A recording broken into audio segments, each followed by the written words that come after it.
Well, it's been a while since we've brought in an article to talk about, but this came across my feed, and I thought it would be Great. It falls firmly into the TOEFOP universe. It is from History Defined, which is a history website, and it's the 7 most controversial psychological experiments of all time. Great. Now, can you think of any off the top of your head? Stanford prison experiment.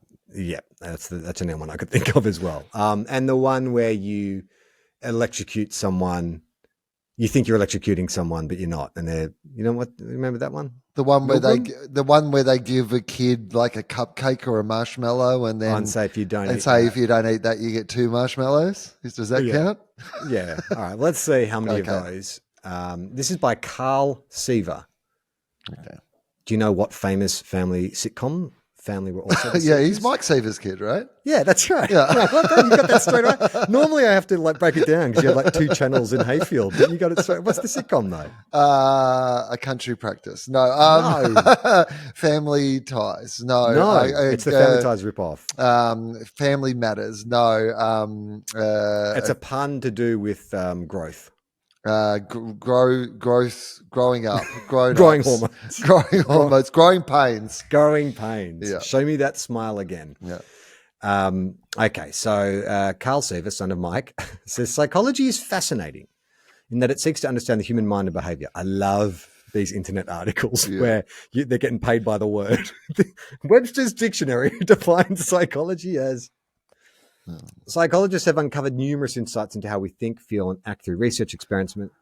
I mean, you know what I love is this, saying the way, it would be interesting if this was truck drivers have and then you put in the rest of the information. But the fact that psychologists, whose job is to work out what we think and why, have spent some time working out what we think and why, doesn't actually come as a big surprise to me, I've got to say.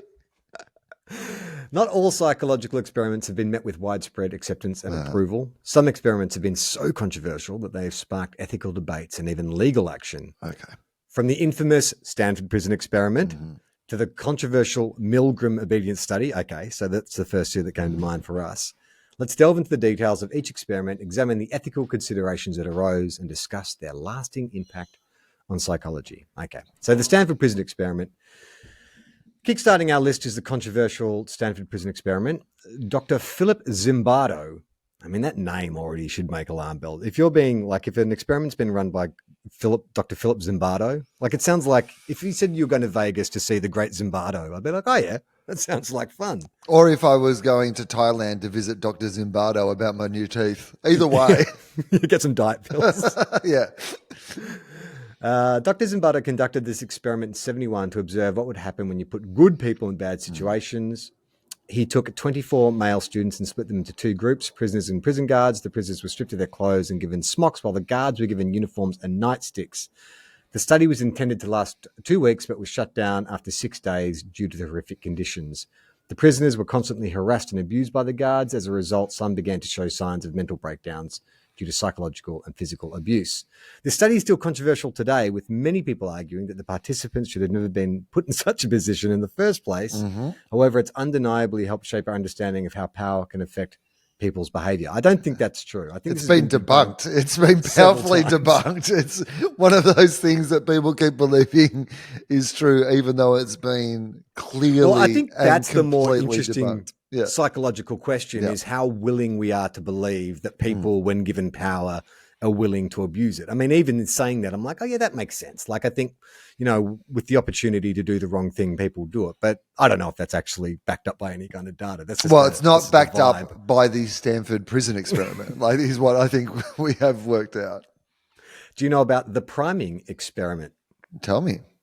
Otherwise known as the elderly words provoke walking slowly experiment, which is far less catchy than the priming experiment. Okay. Next on the list is a study conducted in 1998 by John Barr. This experiment is often known as the elderly words provoke walking slow study, which aimed to observe how subliminal messaging can affect behavior. They had 2 groups complete a word association task to do this. One group was given words related to the elderly, for example, wrinkled, grey, and bingo. That's you. That's you, old person. Wrinkled, grey, and bingo. Green bingo. They're our three Well, they- words that sum you up. You're Well, they grey, gave- wrinkled, bingo. Bingo. While they gave the other group neutral words. The participants were then asked to walk down a hallway with researchers timing how long it took them to reach the end. Unsurprisingly, those in the first group who'd been exposed to the words relating to the elderly walked down the hallway significantly slower than those in the second group. I mean, how is that unsurprisingly? I would have thought that was surprising. No, I would have thought that was surprising too. Yeah. The study was controversial at the time as it questioned how much control we have over our behavior. At the time, many people were worried that if advertisers and others could influence our behavior in such a way, we would no longer be able to make our own decisions. Imagine living in that world. However, this was mainly so controversial because later it was debunked. So that's 2 for 2, right? Yeah. These controversial psychological experiments. A different lab led by Stephen Doyen could not produce the same results. No. While there's a lot of hearsay and rumors, social priming is a controversial phenomenon that can have dangerous consequences. But how can it be a controversial phenomenon if it's been debunked? Well, that experiment was debunked, I think. Like, there is some social priming that can be done, right? Like, you see magicians do it all the time where it's like, you drive them past a billboard, you blah, blah, blah. Like, I mean, there are ways that you can actually plant these images, but the idea that just saying a few words to somebody would mean they walk slower down a corridor, that's been debunked. But the idea of advertising, of course, uses sounds and words and like all these sort of things to prime you for buying things constantly. Yeah, I think because was it in the 80s there was a bit of it was the equivalent of satanic panic, but it was like subliminal panic. I remember urban myths about Coca-Cola are flashing up, the Coca-Cola brand in 4/5 of a second, and that's meant to embed in your head, but that's all bullshit, right? There's no actual trick to putting it in your head, but repeatedly sowing an idea into conversation is more of, like you say, a stage magician or a con artist trick, right?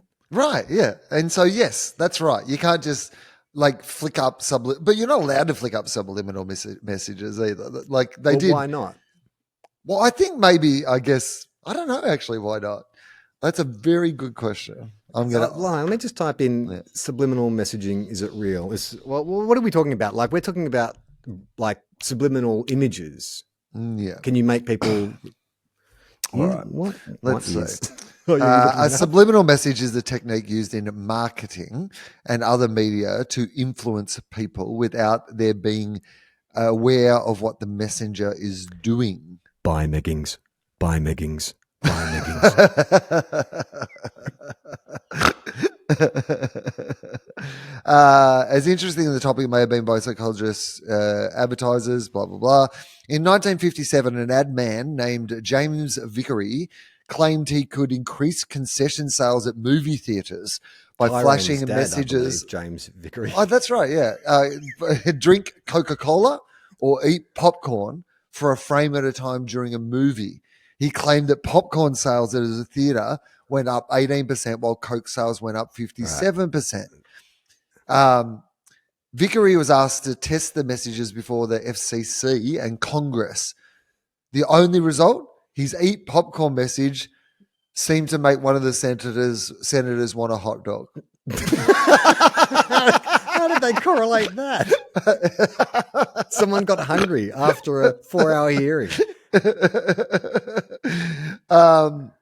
All right. That's pretty funny. Okay. So he was a con artist. By 59, we can find evidence for, con. In 1973, Husker Du, not the punk band, but the board game, stirred up another subliminal messaging controversy. A TV commercial for the game flashed the message, "Get it," faster than the unaware viewer could see. The FCC investigated the matter and issued a public notice that subliminal messages are contrary to the public interests. And we all, of course, have got a copy of Husker Du, the board game, so that must have worked really well. Well, I guess the idea of subliminal messaging has been superseded by the algorithm. I mean, in terms of seeping something into your consciousness, we're doing that ourselves now through our search histories and data, right? Like Yes. Well, that's why it always, for people, it can feel like your phone's been listening to you when in fact it hasn't actually been listening to you. It's been compiling a whole bunch of things you searched or where you are and whatever, and making some very educated, high level algorithmic guesses about what it is that you're thinking. And yeah, that is much more powerful, right? Because you think, oh yeah, I was thinking about doing this thing, or I was thinking about buying. I mean, the amount of Meggings ads you're going to get in your feed now. Well, it's funny, isn't it? Because I guess the trick with, and you've been hypnotized before by a stage magician, the idea of the trick of it is to make it feel like it's a good idea or it's your idea. It's much harder to just like flash something in, flash an image up and have someone go, oh, I feel like a Coke, as opposed to, oh, I showed vague interest in this thing. And now I've seen 3 or 4 ads. Well, you know what? Maybe I will click on that link now and see if I need teeth whitening. I'm getting a lot of grey hair covering and teeth whitening. So clearly my search history at the moment is like, I'm dying. I'm dying in slow motion. How can I stop this? I'm dying and slightly vain. Can you help? I also might want to buy some leggings.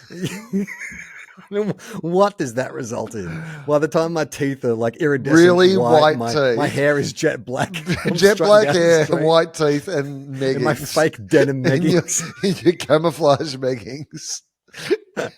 Oh man! Next, I'll just look up some fake tan. Which I would have thought, actually, in the area that you are in, I've now thought about this. So, like, Meggings is obviously one direction you could go, but you could also go the hippie route, right? Because what you do see up in that part of the world is often someone who's got some sort of like home knitted style, long woolen pant, some sort of hippie / magician / court jester / juggler sort of, crushed velvet, maybe flared. Yeah. Flared at the like, ends. yeah. I mean, I bet you could get like some knitted. If you went to Nimbin, I reckon you could get some. I reckon there'd be a guy in Nimbin who could sort you out with some. Pretty much anything you want. I'm here for Meggings. You got some Meggings, mate? Yeah. Is that code for some drug? No. Literally, do you have some knitted tights that I could wear? All right. Next up is the Milgram experiment, another well-known and controversial experiment in 1961 by Stanley Milgram. The study observed how far people go in obeying an authority figure, even if it meant harming another person. Okay. Not coincidentally, this experiment took place 3 months after the trial of Adolf Eichmann had started in Jerusalem. Was he like a war criminal or something like that? Adolf Eichmann? Probably sounds like it. He was. The iconic experiment attempted to break down the effects of genocide psychology to see whether Eichmann and others like him were following orders during the Holocaust or were actually evil beings. He recruited participants and told them they were participating in a study about memory and learning. They were then paired with another participant, an actor, and the test subjects were told to shock them whenever they got an answer wrong. The shocks were fake, but the actors pretended to be in pain. Even pre-recorded electrical shock sounds were played through the room to ensure the shock seemed authentic. The actors were strapped to the chair, and the participant was told that this was to ensure they could not leave, no matter how bad it got. The participants were also given a real electric shock before the test to provide them with an idea of what the actors would be going through. And so the test commenced. It was simple. Lists of pairs of words were given and recalled by the participant and the actor.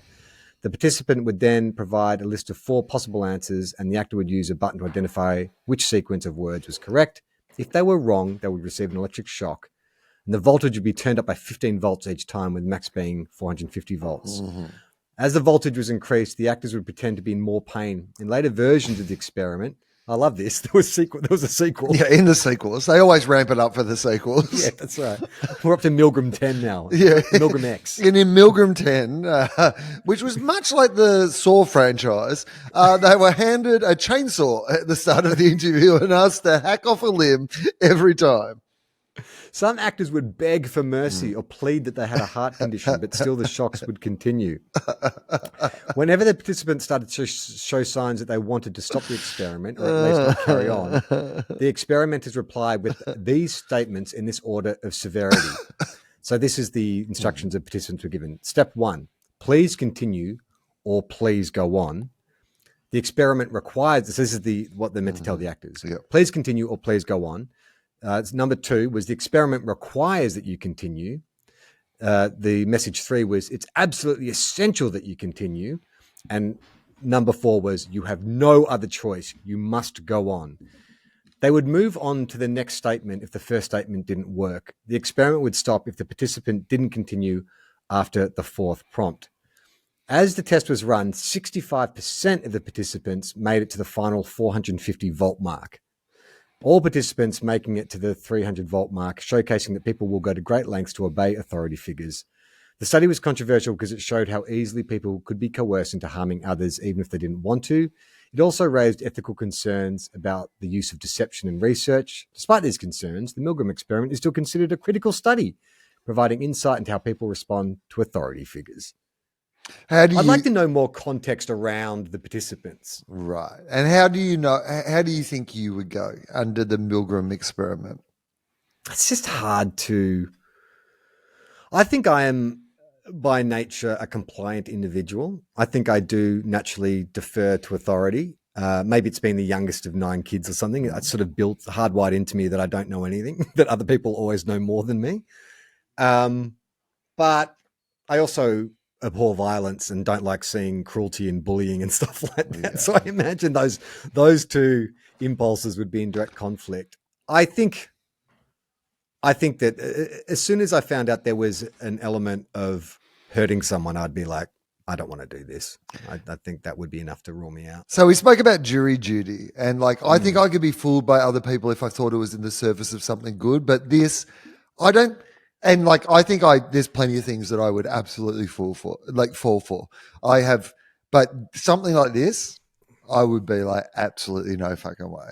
Do you think that you would think it was, would you see through what it was? Would you go, there's something else going on, this doesn't feel real? Or do you think you just would not investigate once you found out what the parameters were? You'd be like, I think whenever, it's the same with scams, how I think any email I don't recognize is probably a scam, and I just err on the side of that. I think I'm a bit like that in real life as well, which is, I'm sure there are quite legitimate businesses and operations and surveys. Someone rang me the other day on the phone, and I think that they were actually being sincere. I'd answered some survey, and as a reward, I'd become eligible for some, they were going to send me a gift voucher or something. And I think it actually was a real thing, but I'm so sus on any of that, giving my details to anyone or doing anything. And I was just I don't even want to get involved. I don't want to do the research to find out if this is a legitimate thing. It's not worth it. So I think in a situation like that, I would definitely be like, nah, this is not for me.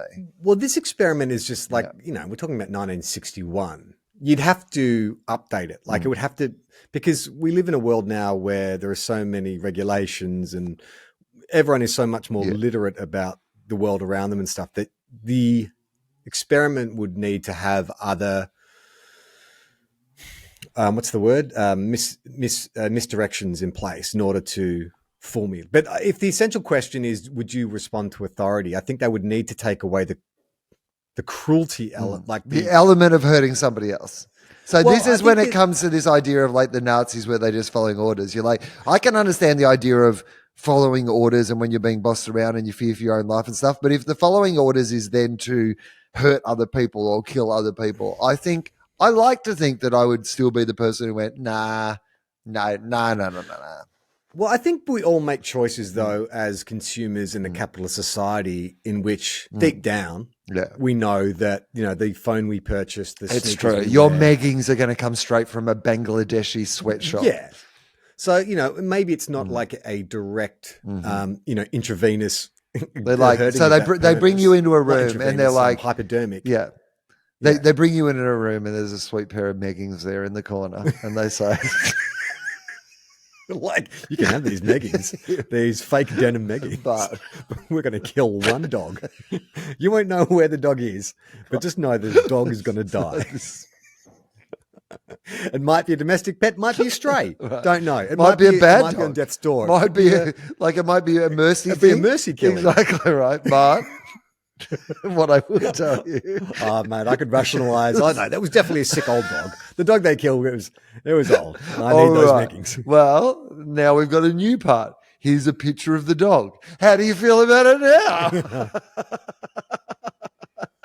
To see the full video, join our Patreon. Patreon.com/Tofop.